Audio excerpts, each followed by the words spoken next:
السلام عليكم ورحمة الله.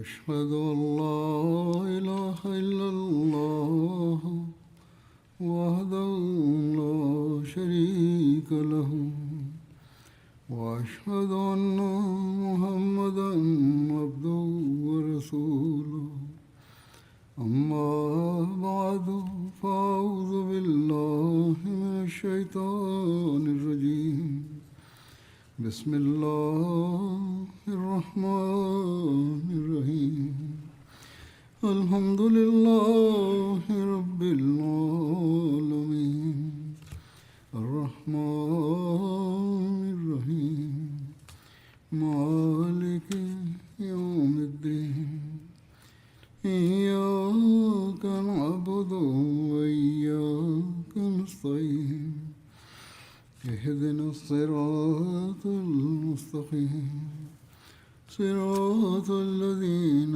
أنعمت عليهم غير المغضوب عليهم ولا الضالين.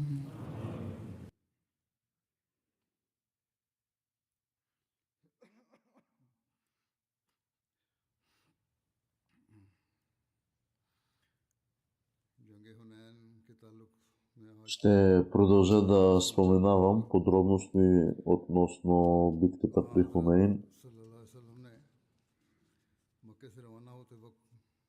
При напускането на Мека, светия пророк Хазрат Мухаммад салалаху алейхи ва салям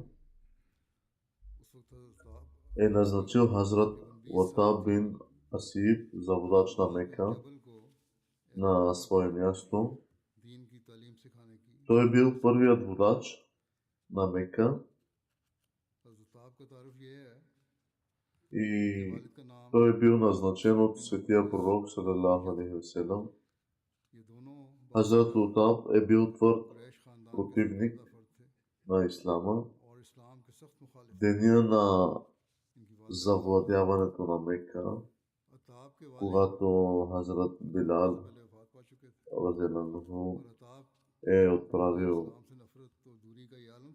призив за молитва, когато е отправил езан, Утаб е казал на приятелите си, че е щастлив, че баща му е починал преди да чуе този призив днес за молитвата. Но по-късно обаче Утаб приел исляма и по време на завладяването на Мека, светия пророк салалаху алейхи ва салям веднъж е видял на сън, че бащата на Утаб е приел исляма и е управител на Мека. И този сън се е сбъднал чрез приемането на ислама от сина му. В друго предание е записано, че светия пророк салалаху алейхи ва салям е видял Утаб да почука на вратите в рая, докато го назначавал за владетел на Мека.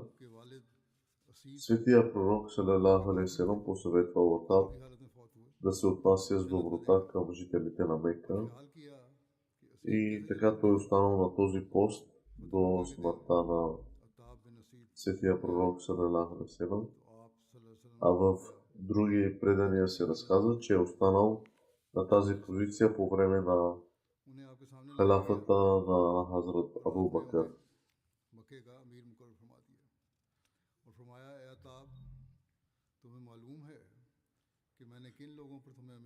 И затова светия пророк салалаху му е казал, че аз съм те направил тук да управляваш Мека, да се владетел на този град. Те е под твое ръководство. Затова отнася се с жителите на Мека с добро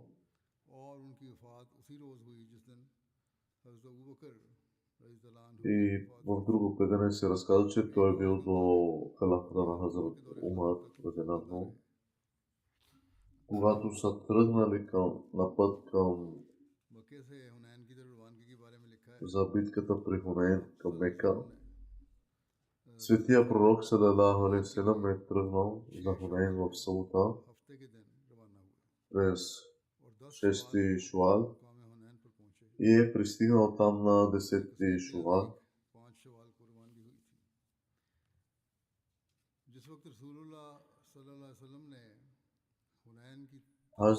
И така неговите две съпруги, Хазрат Умме Салама и Хазрат Зейнаб, са придружили светия пророк салалаху алейхи ва салям по време на това пътуване. Записано е, че мюсюлманската армия е била най-голямата и най-добре екипирана от всички битки, водени до тогава.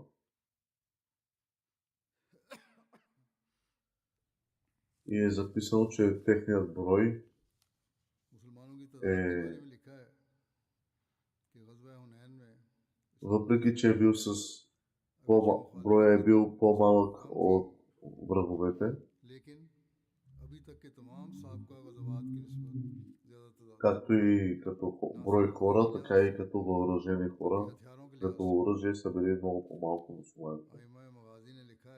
Едно твърдение се казва, че светия пророк салалаху алейхи ва салям е тръгнал с 12 000 мюсюлмани, 10 000 сподвижници от Медина и 2000 нови приели ислама от Мека.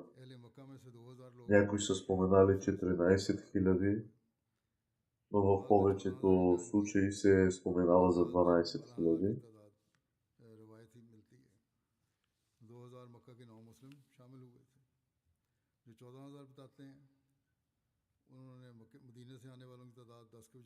По пътя на Хунейн е имало голямо дърво, наречено Зат Анват, което е било много почитано от идолопоклонниците.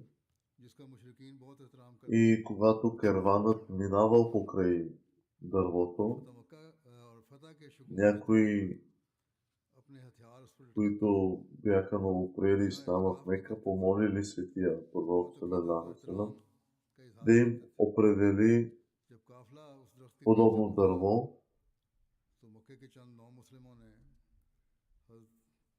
Светия пророк салалаху алейхи ва салям отговорил, казвайки, че те са казали същото, което са му казали и хората на Муса алейхи салам. О, Муса, сътвори ни Бог, както те имат богове. И той каза, вие сте невещ народ.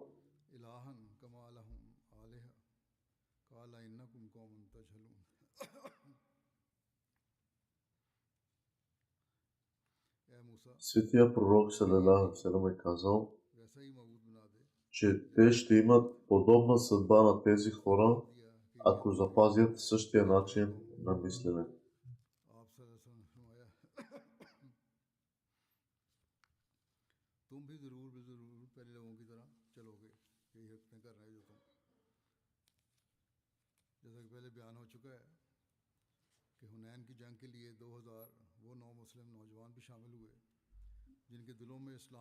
Някои от жителите на Мека, които не са мюсюлмани, също са придружавали армията и всъщност дори някои жени са придружавали армията от любопитство да видят резултата от битката, мислейки си, че ако мюсюлманите спечелят, ще получат от спечеленото на битката. Записано е, че 80 идолопоклонници са придружавали мюсюлманската армия. Светия пророк салалаху алейхи ва салям не е търсил помощта на тези хора, тъй като не е имала практика да включва идолопоклонници в мюсюлманската армия, дори в предишни битки. където мюсюлманите са били много по-малко на брой. В предишни битки, където мюсюлманите са били много по-малко на брой. В този случай това са били хора, които по собствено желание са следвали мюсюлманската армия само като наблюдатели и от желание да получат делба от спечеленото.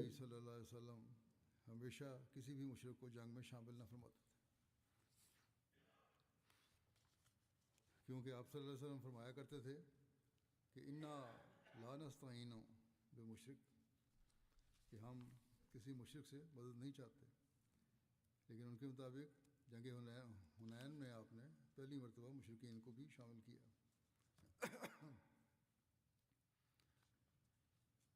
लेकिन सही बात यही है, Светия пророк ﷺ не е взел помощ и не е потърсил помощ от идолопоклонниците, както и преди не е взимал помощ от тях.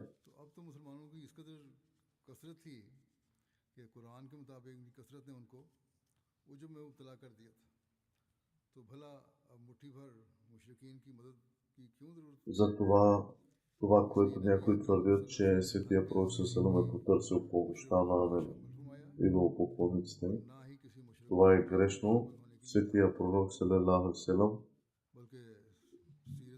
през всичките битки не е потърсил от никого помощ, освен от Аллах. По пътя, когато на някого падне щит или друго снаряжа от въоръжените хора, Хазрат Суфиян бин Харб го вдигал до степен, че камилата му се е натоварвала с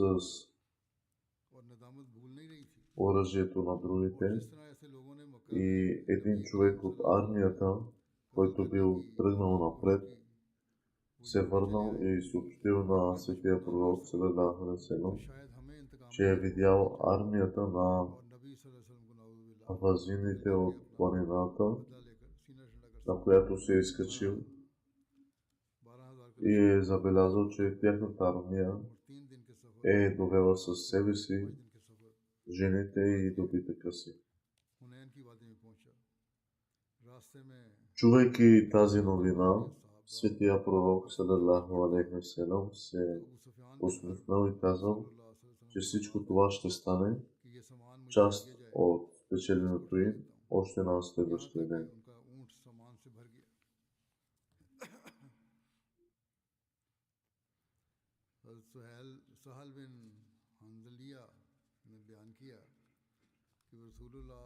На следващата случай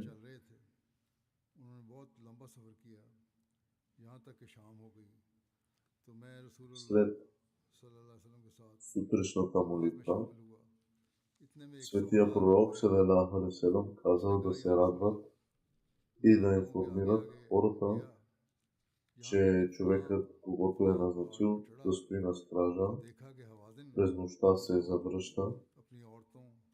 Светия пророк салалаху алейхи ва салям попитал дали е напуснал поста си през нощта, на което той отговорил, че не е изключил възможността да се помоли или да отговори на зова на природата. Светия пророк съм казал, че е предопределен за рая.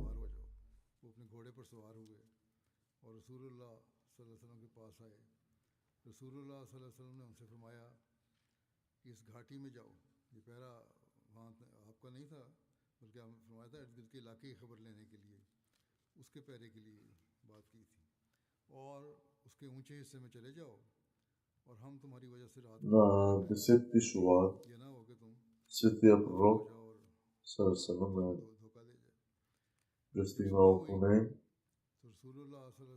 и авазинците назначили шпиони за да разберат повече за мюсюлманската армия. И когато шпионите се върнали при армията си, те били в състояние на шок. Казали, че са видяли бели мъже, яздещи коне. Казали, че ако има битка, няма да могат да се бият. И казали, че ако не са в състояние да се бият с тези на земята, как биха могли да се бият с тези в небето? Те посъветвали да се избягва всякакъв вид битка, но водачите на армията потулили тази новина, за да не разтревожи останалата част от армията. И вместо това армията на алазинците изпратила един от най-смелите си мъже, също да разбере за мюсюлманската армия. Той се е върнал и също казал, че е видял бели мъже, яздещи коне, към които дори не можел да погледне. Казал, че тази армия не може да бъде победена, но Малик бин Ауф не се е притеснил.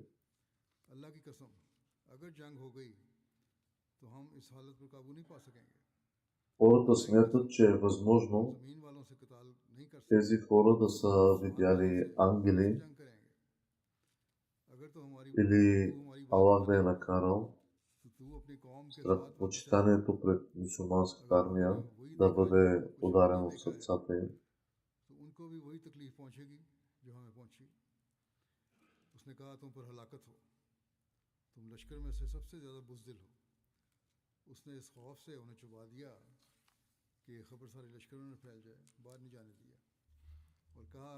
Вражеската армия е наброявала 30 000 души. Някои разкази съобщават за 20 000, а други дори за 4 000. Обяснението за това е, че действителният брой на войниците в армията е бил 20 000 души. Ако се включат жените и децата им, тогава става 30 000. Имало и група от стрелци с лъкове, които Малик бин Ауф е скрил в долините, за да предприеме изненадваща атака срещу мюсюлманите. И тази група е наброявала 4000 души. Разположението на вражеската армия е било такава, че ездачите са били в началните редици, следвани от това, че след това жените и децата на камилите, а зад тях са били техните богатства и добитъци.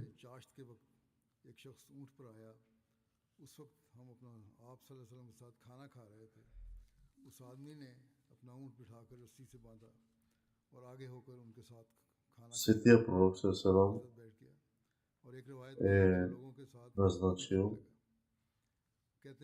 Халид бин Валид за командир на тази група, който е тръгнал пред армията, и след това Светия пророк салалаху алейхи ва салям е разположил армията на няколко центъра, след като ги разпределил на различни страни. Светия пророк салалаху е бил в центъра и е раздал големите знамена на мусулманите, флаговете, заедно с повече от 20 по-малки флага.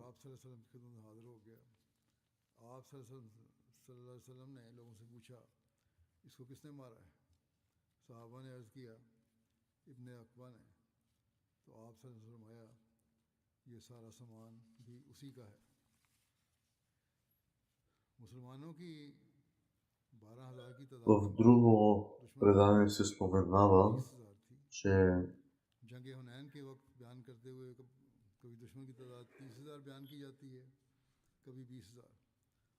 армията е била, вражеската армия е била 30, на други места 20, а на други места и 4. А в същото време Малик бин Ауф е скрил най-добри стрелци в различни места по планините от 4000 души и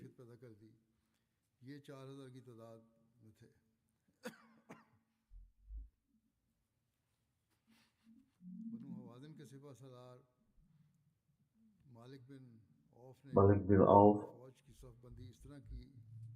след нощта е отишъл при своите войски и ги е разпределил на различни места.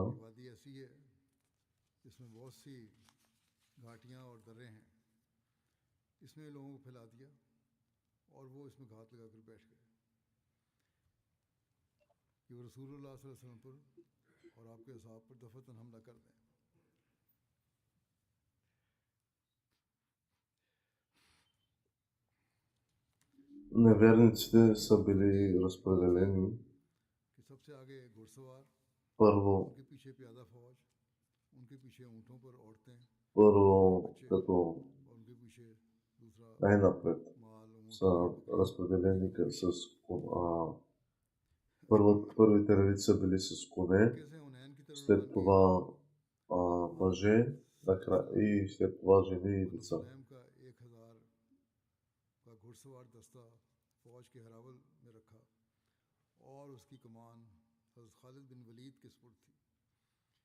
Светия пророк салалаху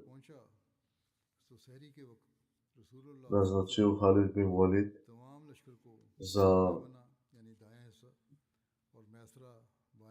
главен на групата и е тръгнал пред армията. И след това Светия пророк е разположил армията на различни позиции.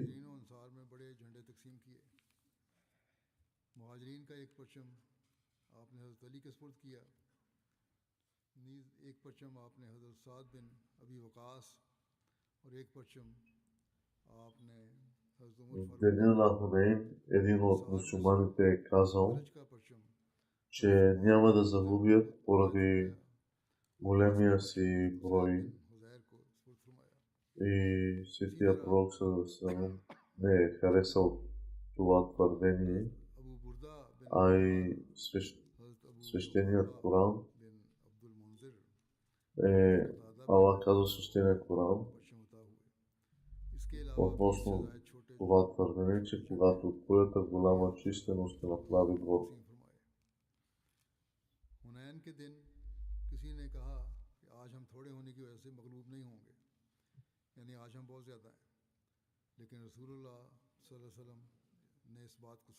И така също това твърдение е записано, че човек не трябва да се чувства горд, когато е с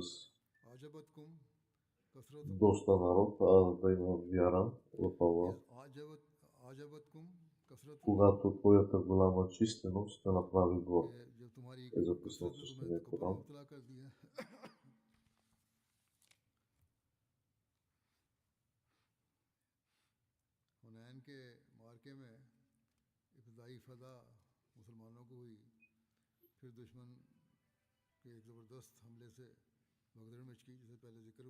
Мюсюлманите първоначално печелили битката, но след това врагът предприел силна атака, която причинила безредие и временно поражение, но в крайна сметка мюсюлманите се оказали победители и стрелците с лък, които се скрили,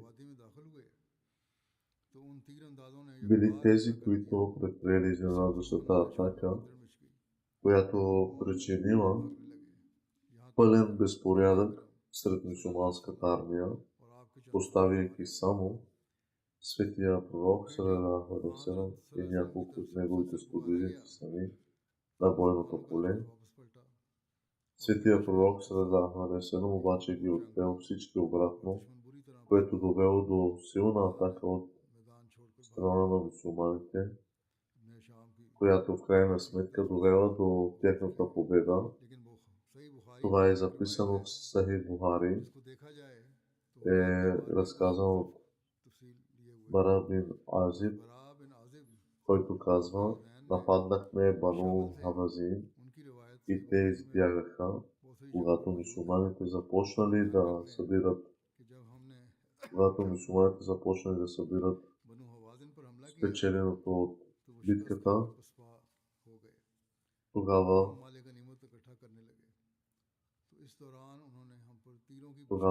някои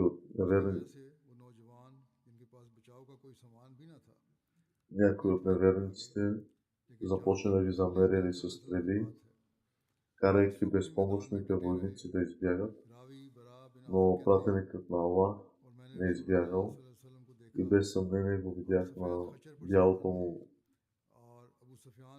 поле. Абу Суфиян държеше юздите, а пророкът казваше: аз съм пророк, в истината аз съм син на Абдул Муталиб.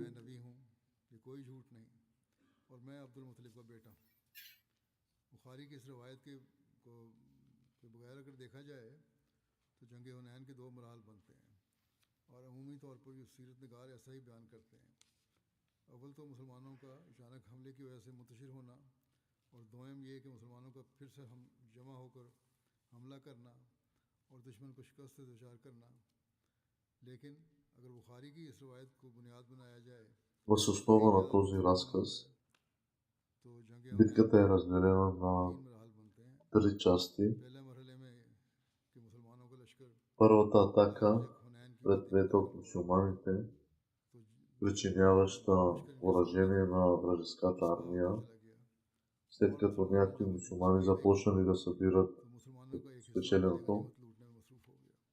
Втората част е, когато скритият контингент от стрелци предприеха изненадващата атака срещу мюсюлманите, за да се спасят.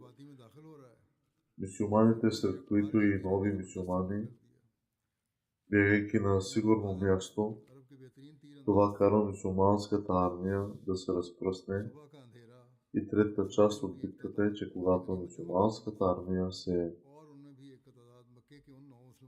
прегрупира наново и води решителна атака, нанасяйки последния удар на Бану Хавазин. Записано е, че когато мюсюлманската армия се разпръсква, светия пророк салалаху алейхи ва салям остава здраво стоящ на бойното поле и в един момент е сам, настъпвайки към вражеската армия. Светия пророк салалаху алейхи ва салям нарежда на Хазрат Абас да извика мюсюлманите, които са се заклели в вярност, за да се върнат. Чувайки този зов, те се втурват назад и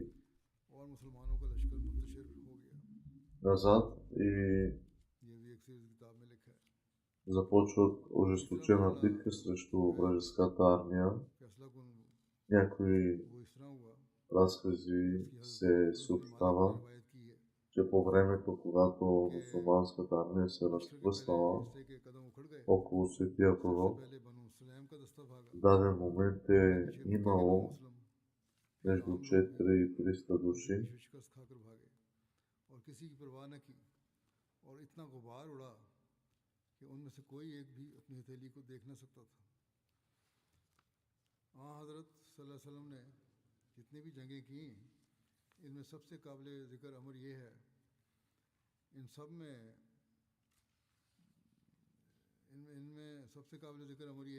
има и разкази, които сочат, че не всички от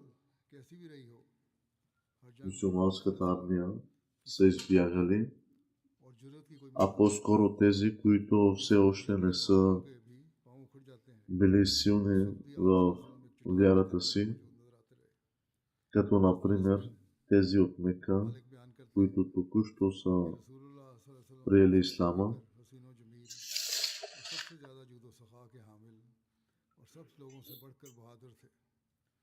इसी जंग हुनैन का जिक्र करते हुए हज़रत बरा बिन आज़िब बयान करते हैं कि जब तमाम लोग मुंतशिर हो गए और हज़रत सल्लल्लाहु अलैहि वसल्लम अपने चंद साथियों के साथ तन्हा रह गए, въз основа на тези битки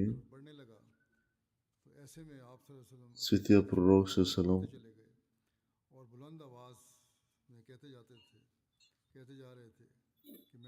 казваше: аз съм пророкът в истината, и аз съм сина на Абдул Муталиб. И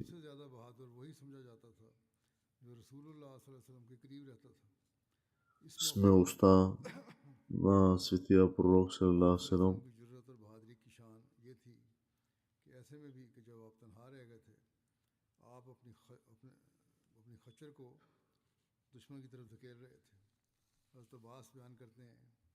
कि मैं और अबू सुफियान बिन हारिस नबी सल्लल्लाहु अलैहि वसल्लम के साथ साथ ही रहे और एक लम्हा के लिए भी आपसे जुदा नहीं हुए। जब लोग मुंतशिर हो गए, групата на светия пророк салам, мусулманите се втурнали с яростна сила и смелост към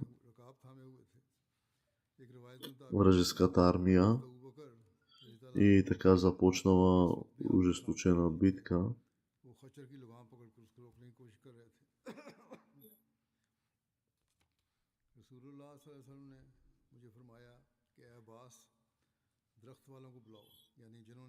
Светия пророк салам е казал на Хазрат Абас: извикай хората на дървото. И Хазрат Абас е извикал високо на глас: о, хората на дървото.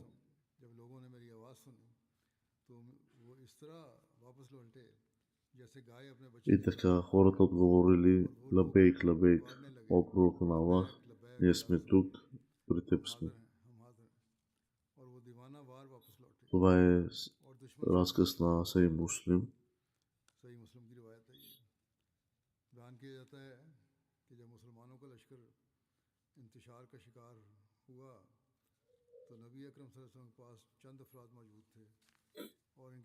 Този даден момент е имал между 4000 и 300 души.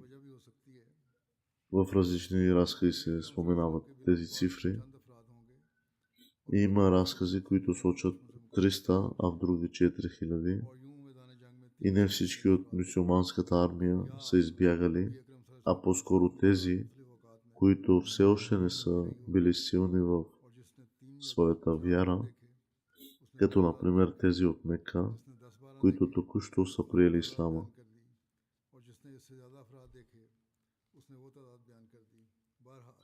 И имаше момент, които само определени хора, които се броят на пръст, са били останали в този труден момент до светия пророк саллаллаху алейхи ва саллям.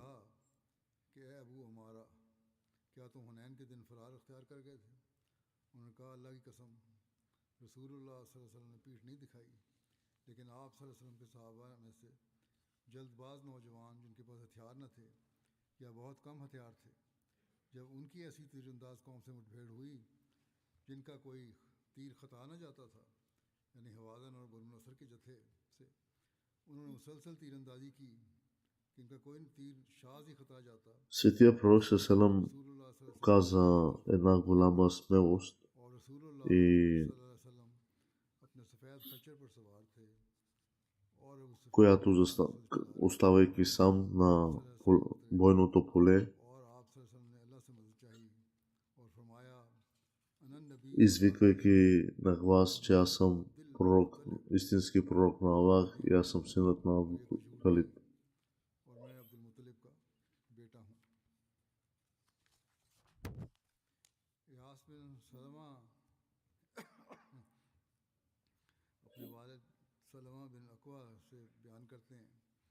कहते हैं कि हम रसूलुल्लाह सल्लल्लाहु अलैहि वसल्लम की मायत में ग़ज़वा हुनैन की तरफ गए।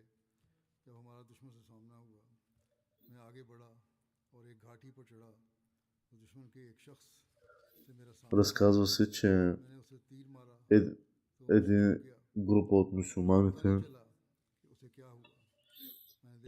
която присъствала на бойното поле до светия пророк, е виждал как стрелците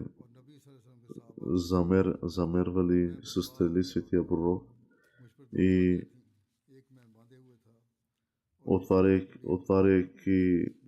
отваряйки, аз съм отворил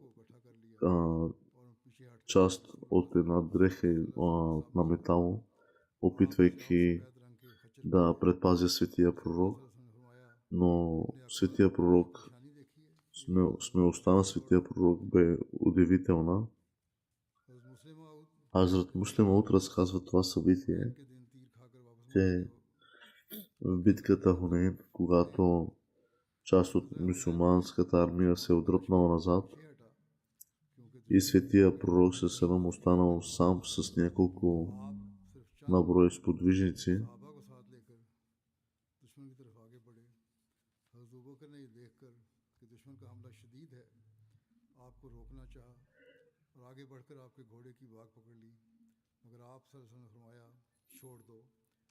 и светия пророк ﷺ извикал високо на глас: аз съм пророк на Аллах и не съм лъжлив пророк, аз съм истински пророк и съм син на Абдул Муталиб.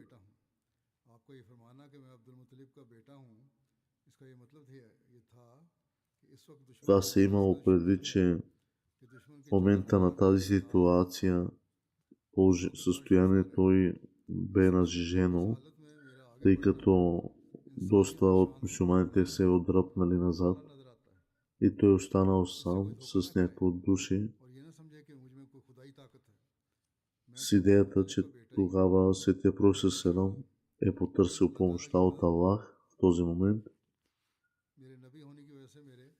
казвайки, изричайки тези думи.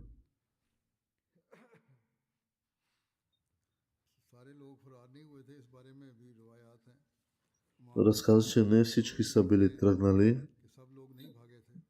една част са останали до светия пророк, а тези, които имаше хора, които все още не бяха решили да са мюсюлмани, но участваха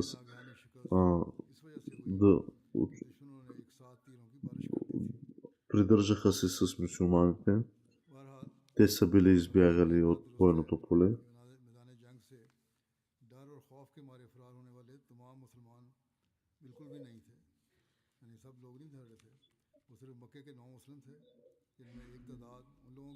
И тези хора, които са избягали, те били с идеята на идването на бойното поле да спечелят каквото ще се разпредели от спечеленото на битката.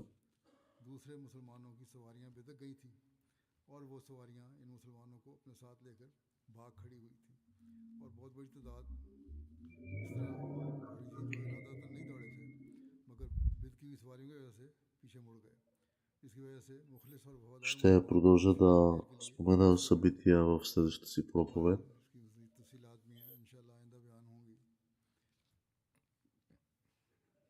Днес започва годишното събрание Джалса Салана на годишната конвенция в Германия. Всички присъстващи трябва да се молят, Аллах да им даде възможност да постигнат целта на Джалса. Те не трябва да се събират, мислики си, че това е просто събиране или някакъв събор панир, а по-скоро трябва да се закълнат, че ще увеличат своята вяра, интелектуално и духовно състояние през тези дни. Участниците трябва да прекарат времето си в споменаване на Аллах и молитва, молейки се за напредъка на общността и да бъдат предпазени от злото. Апел за молитви, да се молим за общо състояние на света, за Пакистан, за мир. Светските хора вървят към унищожение поради собствените си действия. Да се молим за палестинците. Израелското правителство е прекрачило всички граници в извършването на жестокости и несправедливости. Изглежда, че те искат напълно да изкоренят палестинците от лицето на земята. Това е масово убийство във всички посоки. Сега дори някои политици и правителства по света призовават за край на това, но Израел не е готов да ги чуе. И опиянението от богатство и власт е довел Израел, Америка и техните съюзници до върховете на арогантност и жестокост. Мюсюлмански народи също не правят нищо. Ако не могат да направят нищо, най-малкото, което могат да направят е да променят собствените си пътища и да се поклонят пред Аллах. Мюсюлманите също извършват несправедливости срещу мюсюлманите. Нека Аллах ги спаси от това. Днес е дълг на ахмадите да говорят срещу несправедливостите, където и да са те, и да отправят молитви. Нека Аллах им позволи да бъдат такива. Иншаллах. Амин.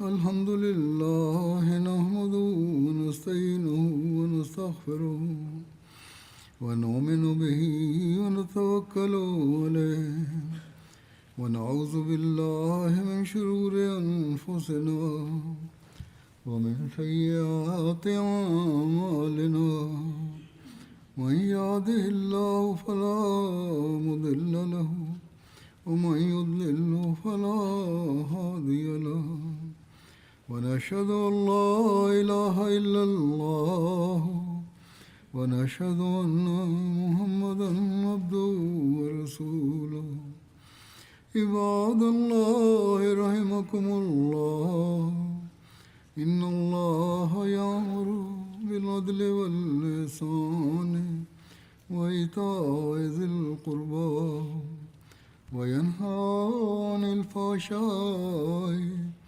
والمنكر والبغي يعظكم لعلكم تذكرون اذكروا الله يذكركم وادعوه يستجب لكم ولذكر الله